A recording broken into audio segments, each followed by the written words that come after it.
ಇನ್ನು ನಟ ವಿಜಯ್ ನೇತೃತ್ವದ ಟಿವಿಕೆ ಅಧಿಕಾರಕ್ಕೆ ಬರೋದಕ್ಕೆ ಕಾಂಗ್ರೆಸ್ ಬೆಂಬಲವನ್ನು ನೀಡಿದೆ. ಆದರೆ ಇದೇ ಕಾಂಗ್ರೆಸ್ ನಾಯಕರಿಗೆ ಡಿಎಂಕೆ ದ್ರೋಹಿಗಳು ಅನ್ನುವಂತಹ ಪಟ್ಟ ಕಟ್ಟಿದೆ. ದಶಕಗಳ ಡಿಎಂಕೆ ಜೊತೆಗಿನ ಸ್ನೇಹಕ್ಕೆ ಕಾಂಗ್ರೆಸ್ನವರು ದೋಖಾ ಮಾಡಿದ್ದಾರೆ, ಬೆನ್ನಿಗೆ ಚೂರಿ ಹಾಕಿದ್ದಾರೆ ಅಂತ ಡಿಎಂಕೆ ನಾಯಕರು ಹೇಳ್ತಾ ಇದ್ದಾರೆ. Congress has offered its support to the TVK, and that is why we called it backstabbing. We call that the backstabbers.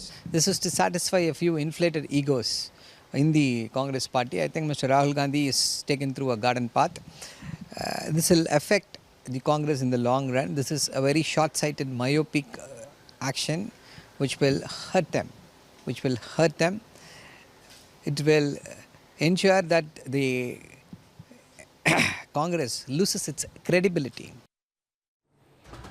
Congress ಬೆನ್ನಿಗೆ ಚೂರಿ ಹಾಕಿದೆ ಅಂತ ಡಿಎಂಕೆ ನಾಯಕರು ವಾಗ್ದಾಳಿಯನ್ನೇನೋ ಮಾಡ್ತಾ ಇದ್ದಾರೆ. ಇಷ್ಟಕ್ಕೂ ಸುಮ್ಮನಾಗದ ಡಿಎಂಕೆ ನಾಯಕರು ಇಡೀ ದೇಶದಲ್ಲಿ ಕಾಂಗ್ರೆಸ್ ಪಕ್ಷದ ಬಾಗಿಲು ಮುಚ್ಚುತ್ತೆ ಅಂತ ಭವಿಷ್ಯವನ್ನು ನುಡಿದಿದ್ದಾರೆ. Congress cannot do that, but right from the beginning there were talks that some of the people were openly expressed that they wanted to support Vijay, they wanted to join Vijay's party. I don't know why the Congress has taken that step. The Congress is doing it in every state, and ultimately Congress is losing in every state. In fact, they are wiped off in Delhi. In West Bengal also they are wiped off. In Maharashtra they have no chance. So Congress is doing something which will close their party. That is what is happening now. Let us see. ಹೀಗೆ DMK ನಾಯಕರು ಕಾಂಗ್ರೆಸ್ ನಾಯಕರ ಬಗ್ಗೆ ವಾಗ್ದಾಳಿಯನ್ನು ಮಾಡ್ತಾ ಇದ್ದಾರೆ. ತಮಿಳುನಾಡು ಕಾಂಗ್ರೆಸ್ ನಾಯಕರು ಮಾತ್ರ ಇದಕ್ಕೆಲ್ಲ high command ನಿರ್ಧಾರ ಅಂತ ಹೇಳ್ತಾ ಇದ್ರು. ಆದರೆ ಬಿಜೆಪಿ ನಾಯಕರು ಕಾಂಗ್ರೆಸ್ ಪಕ್ಷದವರು ಬಿಟ್ಟಿ ಊಟ ಸಿಗೋ ಕಡೆ ಹೋಗೋರು ಅಂತ ವಾಗ್ದಾಳಿಯನ್ನು ಮಾಡ್ತಾ ಇದ್ದಾರೆ. Meeting with the DMK now. DMK is saying that you are a backstabber. This is High Command decision, everybody's decision. ಈ ಕಾಂಗ್ರೆಸ್ ಏನಿದೆ ಇವರೆಲ್ಲ ಎಲ್ಲಿ ಊಟ ಸಿಗ್ತೈತೋ ಅಲ್ಲಿ ಓಡೋಗೋರು. ಇಷ್ಟು ದಿನ ಡಿಎಂಕೆನ ಆಡಿ ಹೊಗಳಿದ್ರು, ನಮ್ಮ ಡಿಎಂಕೆ ಅಂತೇಳಿ. ಈಗ ನಾಚಿಕೆ ಅವ್ರಿಗೆ, ಕಾಂಗ್ರೆಸ್ಗೆ ಒಂದು ಸಿದ್ಧಾಂತ ಇಲ್ಲ, ಒಂದು ನ್ಯಾಯ ನೀತಿ ಇಲ್ಲ, ಗೆದ್ದತ್ತಿನ ಬಾಲ ಹಿಡಿಯುವಂಥದ್ದೇ ಕಾಂಗ್ರೆಸ್ಸಿನ ಧರ್ಮ. ಹೀಗೆ ಡಿಎಂಕೆ ನಾಯಕರ ಪ್ರಕಾರ ಕಾಂಗ್ರೆಸ್ನವರು ಈಗ ಬೆನ್ನಿಗೆ ಚೂರಿ ಹಾಕಿದ್ದಾರೆ. ಆದರೆ ಕಾಂಗ್ರೆಸ್ ನಾಯಕರು ಡಿಎಂಕೆಯನ್ನು ಬಿಟ್ಟು ವಿಜಯ್ ಅವರ ಪಕ್ಷಕ್ಕೆ ಬೆಂಬಲಿಸುವುದಕ್ಕೆ ಕಾರಣ ಇದೇ ಡಿಎಂಕೆ. ಇತಿಹಾಸದ ಪುಟಗಳನ್ನು ತೆಗೆದು ನೋಡಿದರೆ ಇದಕ್ಕೆ ಸಾಕಷ್ಟು ಪುರಾವೆಗಳು ಕೂಡ ಸಿಗ್ತವೆ.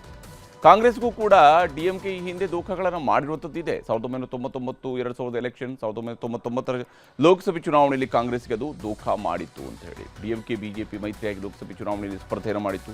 ಆಗ ಡಿಎಂಕೆ 12 ಕಡೆಗಳಲ್ಲಿ, ಬಿಜೆಪಿ 4 ಕ್ಷೇತ್ರಗಳಲ್ಲಿ ಗೆಲುವನ್ನು ಕಂಡಿತ್ತು. ಇನ್ನು 2002-3 ಚುನಾವಣೆಯ ವೇಳೆ ಡಿಎಂಕೆ 2003ರಲ್ಲಿ ಬಿಜೆಪಿಯನ್ನು ಬಿಟ್ಟು ಕಾಂಗ್ರೆಸ್ಸನ್ನು ಕೈ ಹಿಡಿತು. ಆದರೆ ಅಲ್ಲಿನ ಉಪಚುನಾವಣೆಯಲ್ಲಿ ಕಾಂಗ್ರೆಸ್ಸನ್ನು ಅವರು ಬೆಂಬಲಿಸಿರಲಿಲ್ಲ. ಹೀಗೆ 2013-14 ಚುನಾವಣೆಯ ವಿಚಾರಕ್ಕೆ ಬಂದಾಗಲೂ ಕೂಡ 2013ರಲ್ಲಿ ಕರುಣಾನಿಧಿ ಕಾಂಗ್ರೆಸ್ ಸ್ನೇಹವನ್ನು ಬೇಡ ಅಂತ ಹೇಳಿದರು. 2014 ಲೋಕಸಭೆ ಎಲೆಕ್ಷನ್ನಲ್ಲಿ ಡಿಎಂಕೆ ಏಕಾಂಗಿಯಾಗಿ ಸ್ಪರ್ಧೆ ಮಾಡಿತು. ಆಗ ಎಲೆಕ್ಷನ್ಗೆ ಒಂದು ವಾರದ ಮೊದಲು ಡಿಎಂಕೆ ಕಾಂಗ್ರೆಸ್ ಮೈತ್ರಿ ಕಡಿತ ಆಗಿತ್ತು.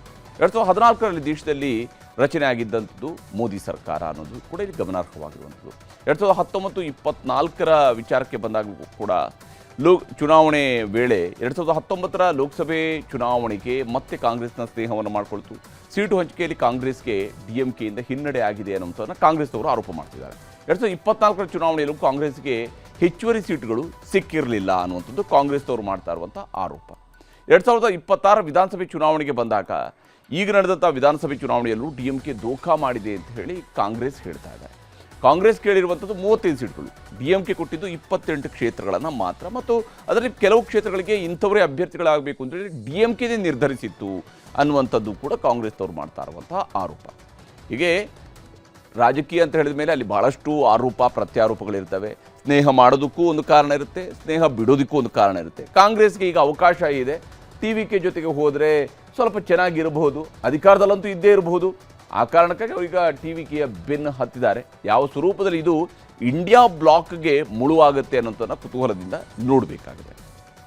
ಮುಂದಿನ ಸುದ್ದಿ ಕಡೆಗೆ ಹೋಗೋಣ. ಕಾಂಗ್ರೆಸ್ ಡಿಎಂಕೆ ಜಗಳ ಒಂದು ಕಡೆಯಲ್ಲಿ ನಡೀತಾ ಇದ್ದಾರೆ. ತಮಿಳುನಾಡಿನಲ್ಲಿ ಈಗ ಬಿಜೆಪಿ ಮೈತ್ರಿಕೂಟದ ಅಣ್ಣಾ ಡಿಎಂಕೆ ಪಕ್ಷ ಇದೆಯಲ್ಲ, ಅದು ಕೂಡ ಇಬ್ಬಾಗ ಆಗುತ್ತೆ ಅನ್ನುವಂತಹ ಸುದ್ದಿಗಳು ಸದ್ದು ಮಾಡ್ತಾ ಇದ್ದಾರೆ. ಟಿವಿಕೆ ನಾಯಕ ವಿಜಯ್ ಅವರ ಪಕ್ಷಕ್ಕೆ ಅಣ್ಣಾ ಡಿಎಂಕೆ ಪಕ್ಷದಿಂದ 3/2 ಶಾಸಕರು ಬರ್ತಾರೆ ಅನ್ನುವಂಥದ್ರ ಬಗ್ಗೆ ಕೂಡ ದೊಡ್ಡ ಮಟ್ಟದ ಚರ್ಚೆ ಏನೋ ನಡೆಯೋದಕ್ಕೆ ಶುರುವಾಗಿದೆ. Yeah, there is another speculation which I also read in the media, which has been going on, that 21 MLAs and odd, which is along with CV Shanmugam, might get divided and they would go and join TVK. Right now, even we have seen the AIADMK MLAs meeting are right now going on.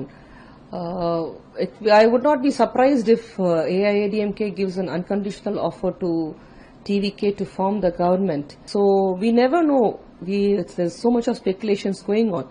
Let us see what the real numbers are there to play as he is going to take the oath tomorrow. ಇನ್ನು DMK ನಾಯಕಿ ಕನಿಮೊಳಿ ಸೋಮು ಹೇಳೋ ಪ್ರಕಾರ ಅಣ್ಣಾ DMK 21 ಶಾಸಕರು ವಿಜಯ್ಗೆ ಬೆಂಬಲಿಸಬಹುದು. ಹಾಗೇನಾದರೂ ಆದರೆ 3/2 ಅಣ್ಣಾ DMK ಶಾಸಕರು ಹೊರಗೆ ಬಂದರೆ ಮಹಾರಾಷ್ಟ್ರದಲ್ಲಿ ಎನ್ಸಿಪಿ ಶಿವಸೇನೆ ಹೇಗೆ ಛಿದ್ರವಾಯಿತು, ದೆಹಲಿಯಲ್ಲಿ ಇತ್ತೀಚೆಗೆ ಆಮ್ ಆದ್ಮಿ ಪಕ್ಷದ ರಾಜ್ಯಸಭಾ ಸದಸ್ಯರು ಹೇಗೆ ಬಿಜೆಪಿಯನ್ನು ಸೇರಿದರು, ಅದೇ ರೀತಿಯಲ್ಲಿ ತಮಿಳುನಾಡಿನಲ್ಲೂ ಕೂಡ ಆಗುವ ಸಾಧ್ಯತೆ ಇದ್ದೇ ಇದೆ. ಆದರೆ ಇದನ್ನೆಲ್ಲ ವಿಜಯ್ ಮೂಲಕ ಬಿಜೆಪಿಯವರೇ ಮಾಡಿಸ್ತಾ ಇರುವಂಥದ್ದು ಅನ್ನುವಂಥ ಆರೋಪವನ್ನು ಡಿಎಂಕೆ ನಾಯಕರು ಮಾಡ್ತಾ ಇದ್ದಾರೆ. See, here in the south, BJP has no role. Assam and West Bengal, they have, I don't know what happened in West Bengal, but in the south they cannot enter, so they are playing another kind of politics, like promoting Vijay. ಇನ್ನು TVK ನಾಯಕ ವಿಜಯ್ಗೆ BJP ಬೆಂಬಲ ಇದೆಯಾ ಅನ್ನೋದಕ್ಕೆ ಸ್ಪಷ್ಟತೆ ಇಲ್ಲ. ಸದ್ಯಕ್ಕೆ ವಿಜಯ್ ಅವರು ಜಾತ್ಯತೀತ ತತ್ವದಡಿ ಚುನಾವಣೆಗೆ ನಿಂತಿದ್ದು, ಹೀಗಾಗಿ ಬಿಜೆಪಿಯ ಪಾತ್ರ ಇದೆಯಾ ಇಲ್ವಾ ಅನ್ನೋದ್ರ ಬಗ್ಗೆ ಯಾವುದೇ ಸ್ಪಷ್ಟತೆಯನ್ನ ಇಲ್ಲ. ಆದರೆ ಅವರು ಸೈದ್ಧಾಂತಿಕವಾಗಿ ನಾನು ಬಿಜೆಪಿ ಜೊತೆಗೆ ಇಲ್ಲ ಅನ್ನೋದನ್ನು ಚುನಾವಣೆಗೆ ಪೂರ್ವದಲ್ಲಿ ಬಹಳ ಸ್ಪಷ್ಟವಾಗಿ ಹೇಳಿದರು. ಆದರೆ ಬಿಜೆಪಿ ಜೊತೆಗೆ ಅಣ್ಣಾ ಡಿಎಂಕೆ ಅವರು ಮೈತ್ರಿಯನ್ನು ಮಾಡ್ಕೊಂಡಿದ್ರು. ಈ ಸಲ ಅಣ್ಣಾ ಡಿಎಂಕೆ 47 ಸ್ಥಾನಗಳಲ್ಲಿ ಗೆದ್ದಿದೆ. ಇದರಲ್ಲಿ 3/2 ಶಾಸಕರು ಅಂದರೆ ಅದು 32 ಶಾಸಕರಾಗಬೇಕಾಗುತ್ತೆ. ಒಟ್ಟು 33 ಶಾಸಕರು ಹೋದರೆ ಮಾತ್ರನೇ 10th ಶೆಡ್ಯೂಲ್ನ ಪ್ರಕಾರವಾಗಿ ಪಕ್ಷಾಂತರ ಮಾಡೋದಕ್ಕಿರುವಂಥ ಅವಕಾಶ, ಅಥವಾ ಸಪ್ರೇಟ್ ಆಗಿ ಒಂದು ಗುಂಪಾಗಿ ಗುರುತಿಸ್ಕೊಳ್ಳೋದಕ್ಕೆ ಅವಕಾಶ ಇರುವಂಥದ್ದು. ಅದನ್ನು ನಿಜಕ್ಕೂ ನಡೆಯುತ್ತಾ ನೋಡಬೇಕು. ಆದರೆ